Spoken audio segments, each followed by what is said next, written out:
Assalamu alaikum everybody. So yesterday I posted a video about Zina and the importance of protecting your soul from this immorality. This is a major sin in Islam, and so I thought it would be beneficial to talk about it in a video and to sort of understand and have some reflections about how this is happening, why it's happening, etc.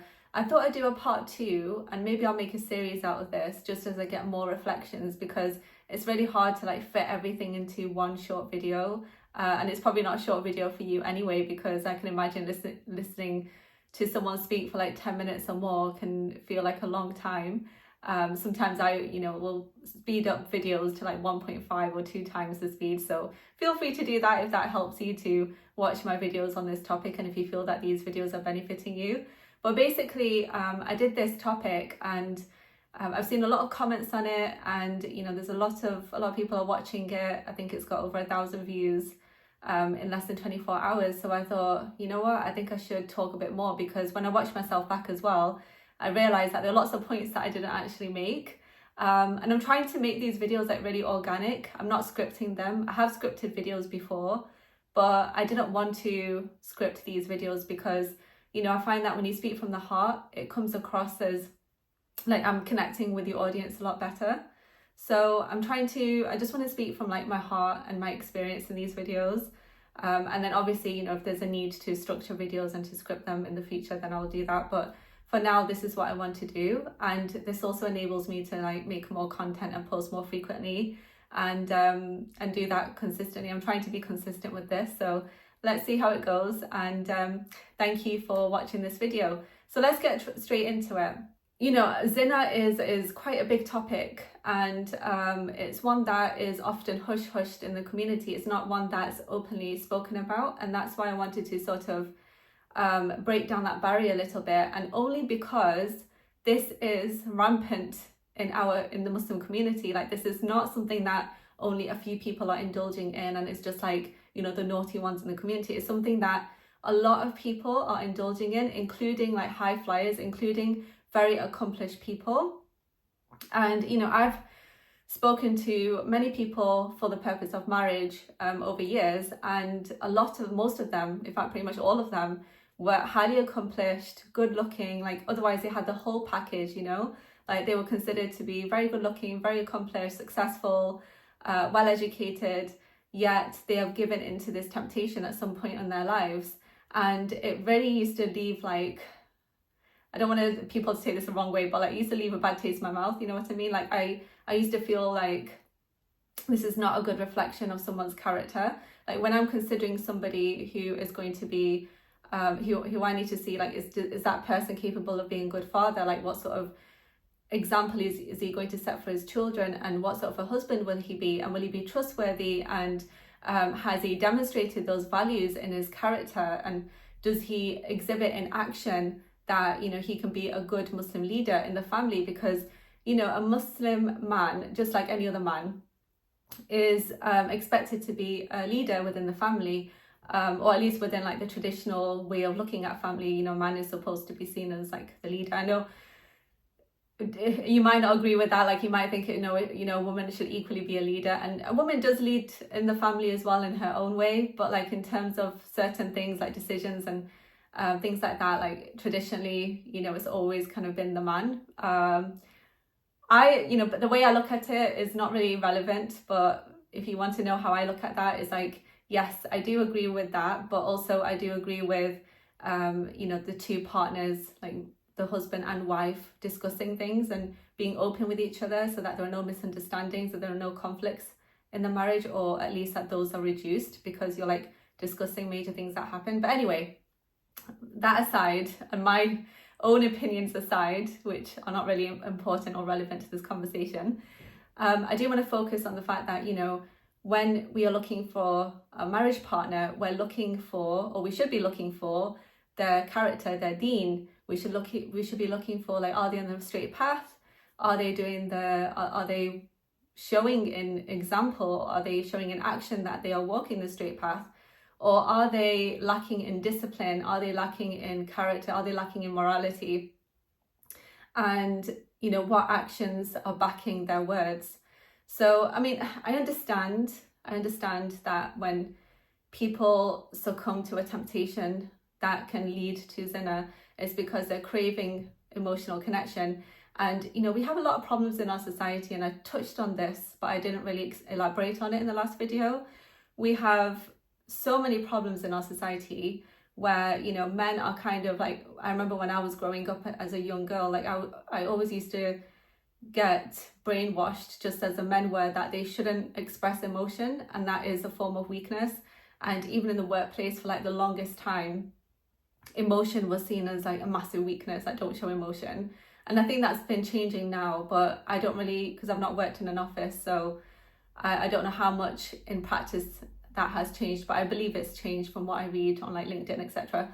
But this sense of like connection is what people crave. It's a very human thing to like want connection with somebody. And often I feel that men are they don't get that. Like they are what's the word I'm looking for?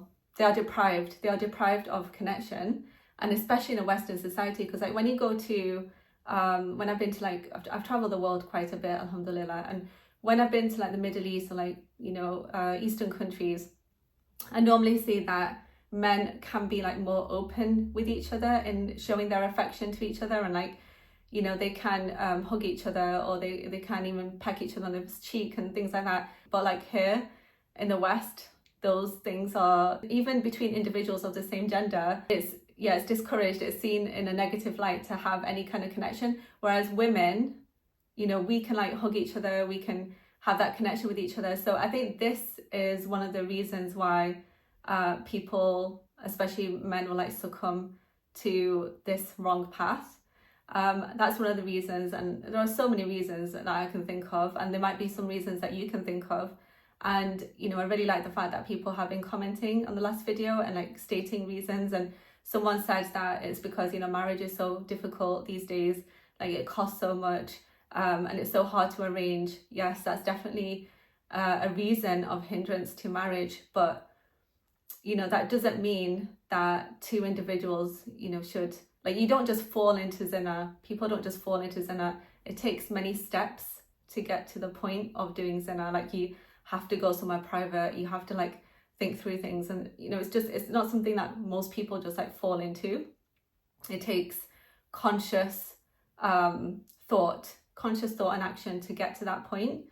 And the thing is that, okay, I think I'll come on to this topic later. Actually, let's just talk about more reasons. But I do want to come on to the topic of like how to also stop yourself from going into that. And, you know, I'll come on to that in a few minutes, inshallah. Some of the other reasons why people are falling into zina is because sometimes the parents, or, you know, sometimes like other family members might not agree with the marriage of two people that like each other.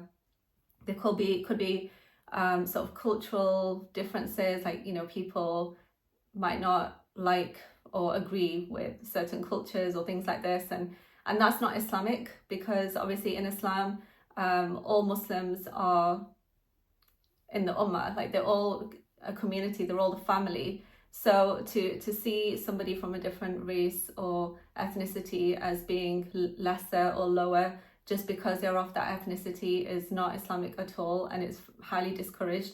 But I have seen in real life where people have, you know, not been able to get married because they are from different cultures, or it's been delayed. Like, I've seen couples also get married much later, like they waited for years, even a decade in some instances. Like, there's one instance I can think of where it's been a decade, and then finally their parents said, okay, that's fine, you can get married. But that is a massive problem. And then I think thirdly, and by the way, if that happens, like if you have a situation where you think that your parents are not going to agree with it or something like this, then it might help to talk to a local imam, or even friends, and ask, or even friends' parents, and see if they would be happy to help.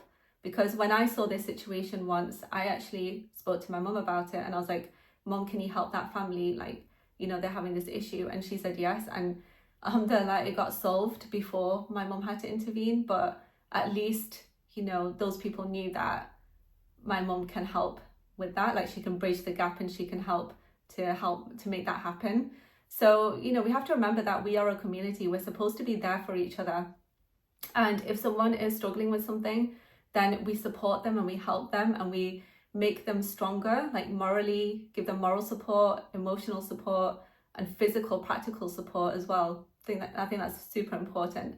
But then other reasons why it might be happening, why people are going into zina, is because they're getting to, like they're succumbing into this mindset of, you know, this is the way that things have to happen to get to know somebody, to really feel that you are on the same page as them, that you are on the same wavelength as them, that you have to spend so much time and get so intimate to know that you're a good match before you become a match. Because otherwise, if you find out that you are incompatible, because this is what a lot of forums say, don't they, that until you live with somebody you don't even know if they're compatible with you, etc.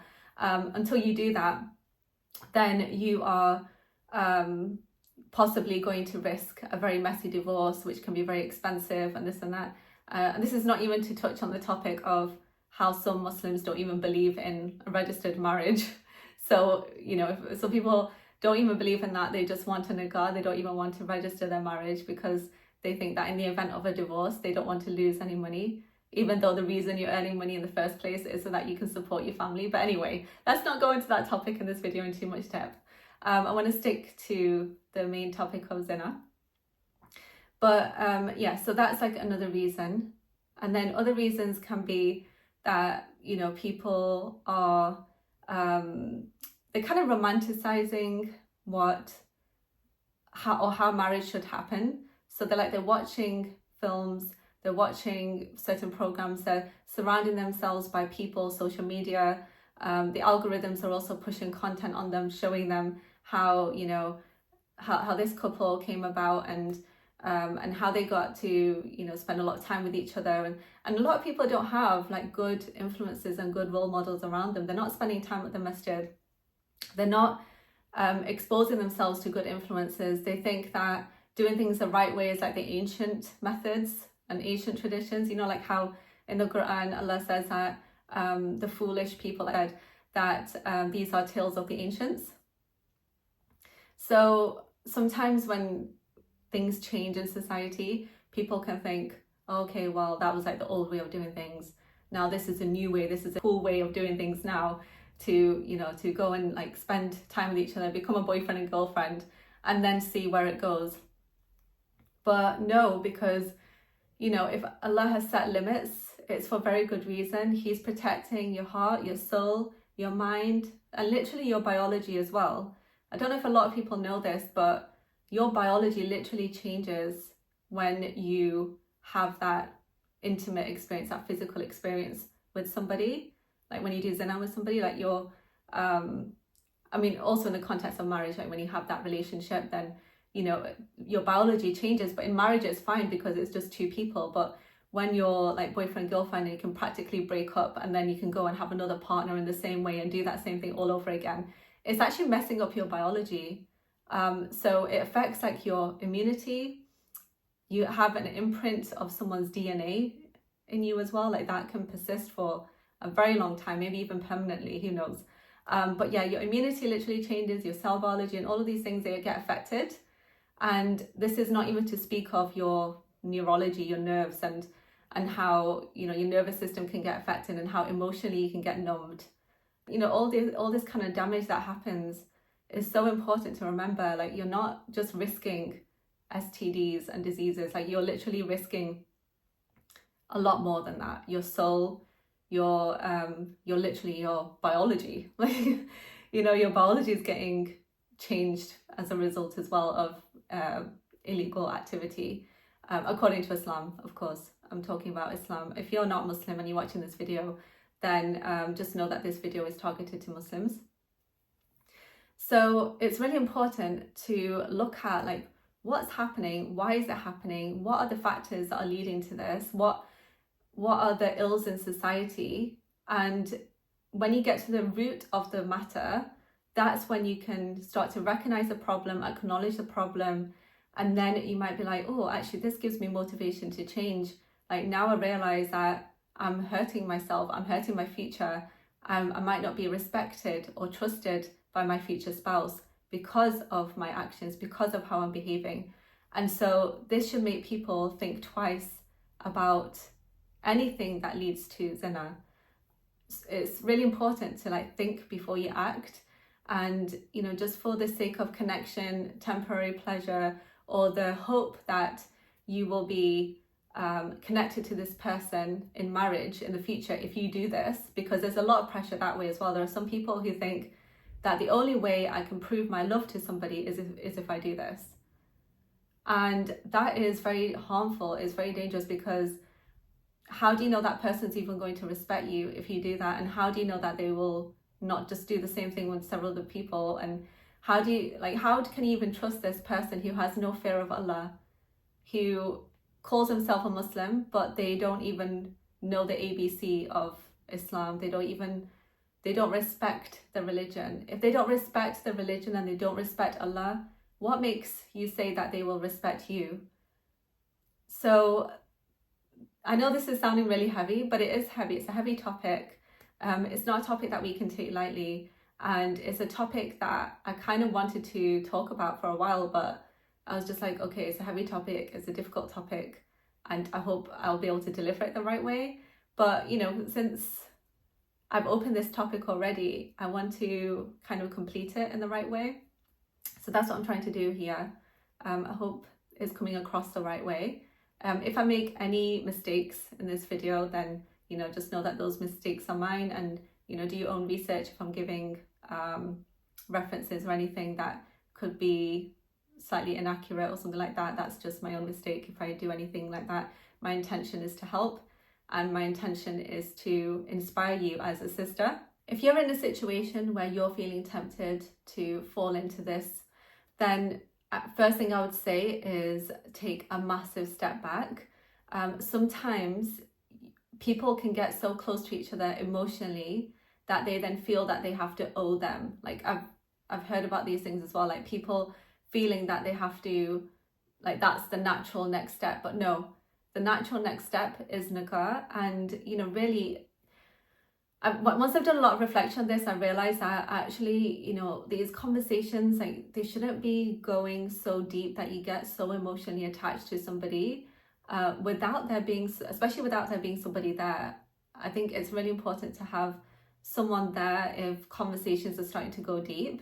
And especially when it comes to like this topic or anything around this topic, there shouldn't really be conversations going deep into this. Like sometimes, and I've seen it mentioned on another channel, it's like Jasmine and Dawood's channel, where someone was asking the question that if someone wants to talk about this and asking about their likes and dislikes, and is it okay to discuss that topic? I would say no, it's not. Like after you're married, you can discuss it. And look, Allah puts mercy and affection between the hearts of spouses. Like Allah said this in the Quran, that he does that. So if you do things the right way, you don't need to worry about how compatible you will be physically or these things. As long as you like each other, you see the character and values that you are looking for, then it doesn't matter about the rest. Allah will put mercy and affection between you in that marriage if you're both doing things the right way. So this is where your iman becomes really important. And if you feel that your iman is suffering, then this is what needs to happen, right? So firstly, you need to surround yourself with good influences. And sometimes, if you're not able to go to the masjid or something, you might be working hours that, doesn't allow you to go there and to surround yourself by good influences. Or maybe you go there, but you don't know, or you don't feel comfortable making new friends there or anything like this. So if that's the case, you know what, you're watching me right now, I'm on YouTube.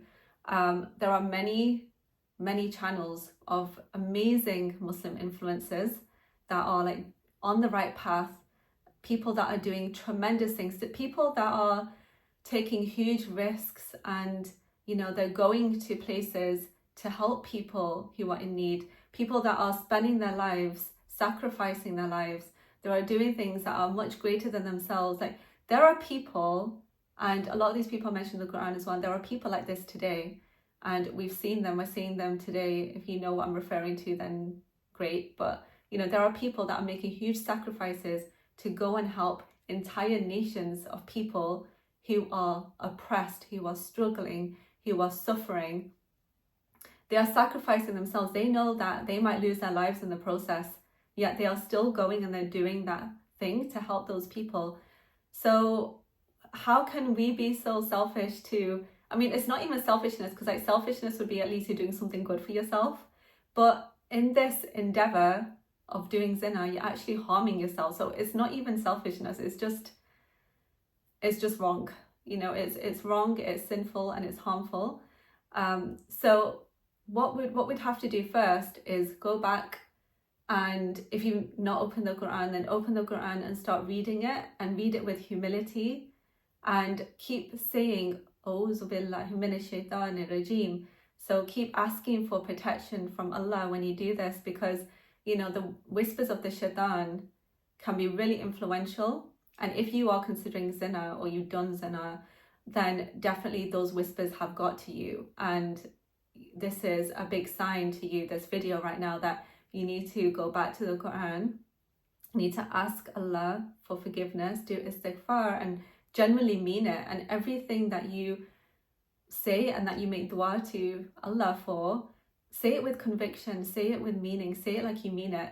And Allah says in the Quran as well that when you ask for forgiveness, you must make the intention not to repeat that sin that you've done, and then don't repeat it. You know, don't take Allah's mercy as a joke. If Allah is so forgiving, which He is, He's so forgiving, you know, He's Ghafur Rahim, and we shouldn't be taking that as a joke. So we've got to do the right thing, make the necessary changes, surround ourselves with the right people. It's better to have no company than bad company. It's better to be lonely and bored. I mean, not that you can really be bored in this day and age. There is so much that we have access to at our fingertips.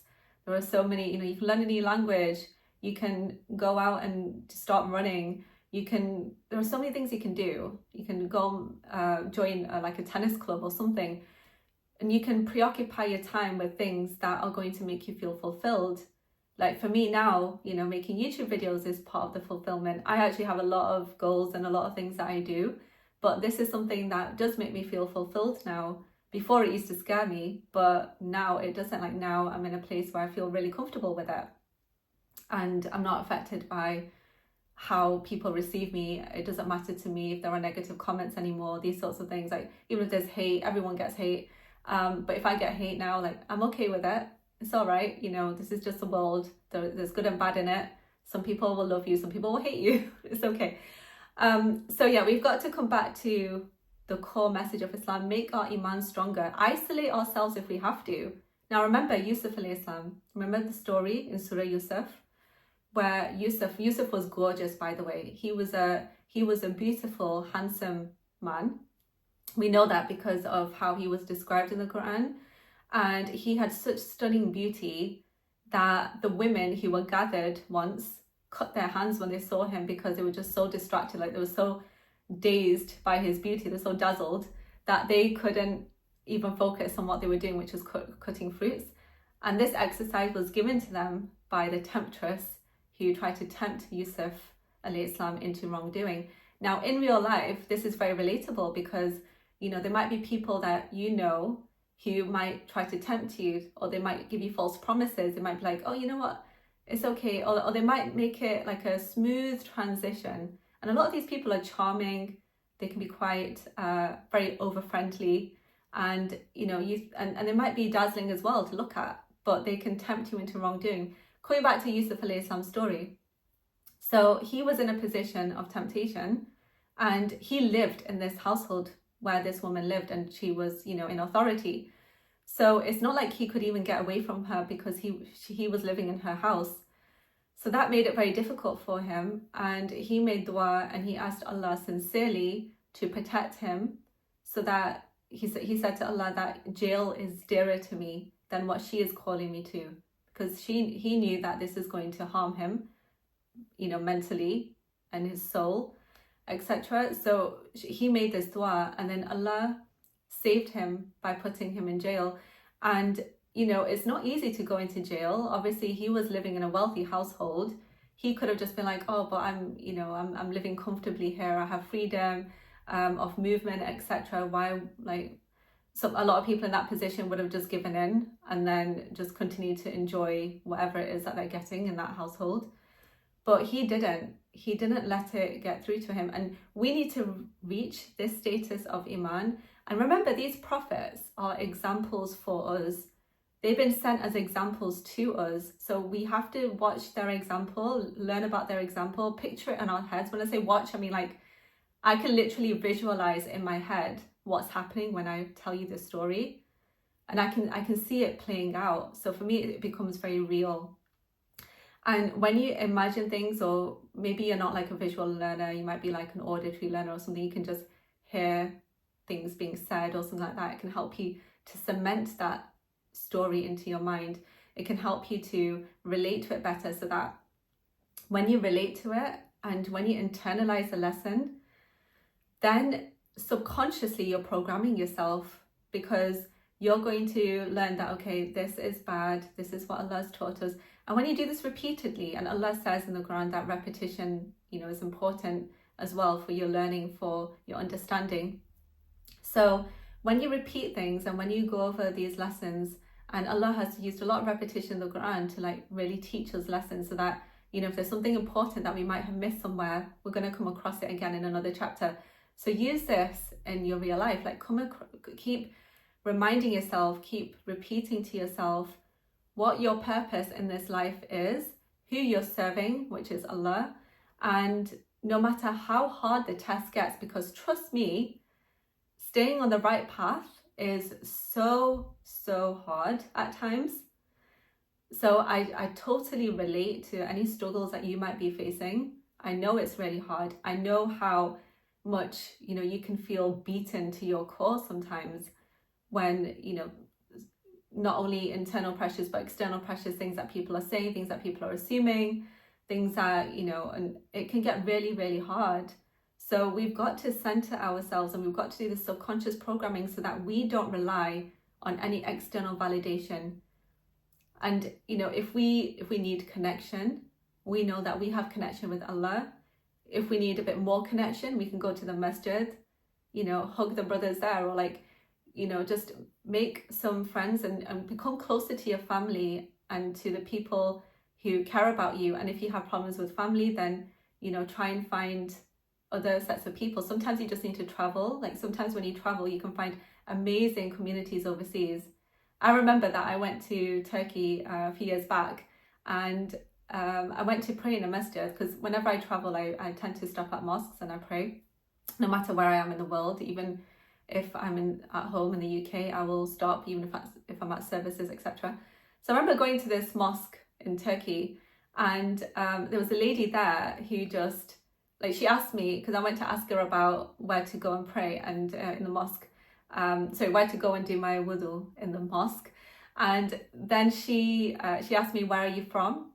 And she gave me a really big hug, and she's like, oh, you're Kardesh meaning brothers, like, so it was just really sweet. Like she doesn't even know me, and I don't know her, and she gave me a big hug. And even here at home, like when I've attended protests, sometimes I've had people just come and hug me. Sometimes I remember going to a wedding, and like this lady just came from out of nowhere. She just really liked how I was dressed. I was wearing a Palestinian outfit, and she gave me a huge hug. So, you can find beautiful souls everywhere. Okay, they're not always common to find, but they do come about. It's not like, you can't find good people and good influences. But the major thing that we have to do is make the intention to stay on the straight path. And then we have to do the legwork as well. So we have to do the right thing. And, if you have come across somebody, like, especially if you're a guy and you're watching this and you like somebody in real life, then you can just go and like propose or express your interest in somebody, and then make it very clear that your intention is to marry. And if she does not want marriage, like if she's like, no, let's live together first, or let's do this first, or, you know, do something haram first, she's not the right one for you. It's as clear as that. It's as clear as night and day, because if it was the right person and, you know, your character is like the Muslim character, the way it should be, and hers isn't, then she's not right for you. Same thing, vice versa. Same thing if it was a girl and, you know, she liked a guy and he had all these expectations. If a guy invites you to his house, definitely don't go. Why is he doing that? Especially if his parents, if his parents are not there. Obviously, if he's saying come with your family or something, then that's another thing. So, you know, these sorts of things we need to be really mindful of, and we need to be careful. And sometimes, like, I've seen in conversations as well, like how sneaky people can be. They might have bad intentions, but they can be so sneaky about it that you don't realize the way that they talk to you. It might be like, oh, well, they're just jolly, funny people. But no, they're trying to make you comfortable with them sometimes so that they can then, you know, smoothly get their way in. And you need to shut it down. Like, I think it's really important to be upfront and say, you know, like, I'm serious about marriage, and, you know, if you're not, then this is not going to go anywhere. And to have that serious intention and to consider people that are on the same page. If they're not on the same page, I mean, I know it's hard to find people that are on the same page. I know that. And remember that, you know, you've got one sister here who's in the same boat as you if you're struggling to find the right person to marry. I'm in the same boat. I want you to be able to relate to that. I'm going to do more videos as well, so you will see that, you know, I'm a real person and I keep popping up on your feed. You'll be reminded of the things that I'm saying in this video. But anyway, I hope this helps. I know there are so many other things as well that I could talk about, but you know what, this video is getting so long. So inshallah, in the next video or one of the future videos, I will bring up this topic again if it looks like people are still wanting to hear more about this. And until then, take care and see you soon.